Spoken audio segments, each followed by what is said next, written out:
Hey y'all, it's me, Rocky. Look, if you've been looking into Thousand Trails recently and you're wondering what changed with the memberships in 2025, there actually have been some pretty big shifts, and I want to walk you through them in a simple, honest way from someone who's been inside the system full time since 2022. The biggest change, and the one most people are talking about, is that Thousand Trails is no longer widely offering those true lifetime memberships that a lot of us older members have. Instead, what they're selling now is much closer to a subscription model. You buy a membership tier, but it renews. You pay for it as you go, and you keep it active on a year by year basis. Now, I want to be really clear.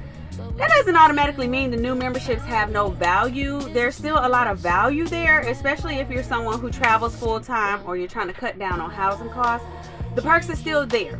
The parks, the locations, the booking windows, the stays, but it's definitely a different kind of value than the older plans gave. Because here's the thing, those of us who bought in back when Thousand Trails still had lifetime offerings, we know how good of a deal that was. My membership is a lifetime plan, hallelujah. It's paid, my dues will be frozen at a certain rate, and on top of that, it can be willed one time. So one of my children will be able to inherit it and only pay the dues.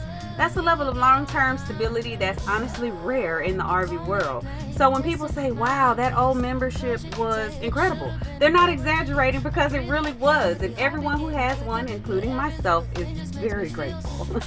Now let's talk about what's available now, right? Because Thousand Trails has moved toward offering memberships that look more like a pass or tier you buy with certain benefits and stay limits, and then it renews on a regular schedule. Now, to me, that feels a lot like a subscription service. You get benefits as long as you keep renewing. And for a lot of families or travelers who are actively using the system, that can still actively be worth the money. If your nightly rate ends up being pennies on the dollar, or you're avoiding paying rent or paying for RV resorts out of pocket, you're still saving thousands. But yes, the upfront promise has changed.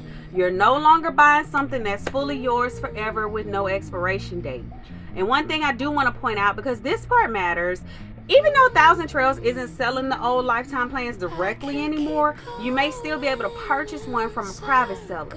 There are people who bought those memberships years ago who are reselling them or transferring them. You know, before I bought my membership directly from Thousand Trails, I did look at a lot of those private listings. And let me tell you, Thousand Trails have had many different membership types over the years, so the details really vary from seller to seller. So to sum it up, in 2025, Thousand Trails shifted away from lifetime offerings and moved toward subscription style memberships. Or it may have been before 2025, but for new buyers, it changes the structure.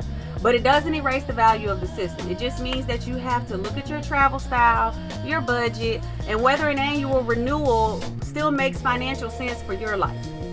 And if you're someone who missed out on the lifetime plans, don't lose hope. You still might be able to find one through a private sale if that's important to you. So I hope this video helps. Don't forget to like, subscribe, and ring the bell. Thank you as always for watching, and I'll see you in the next video. Bye.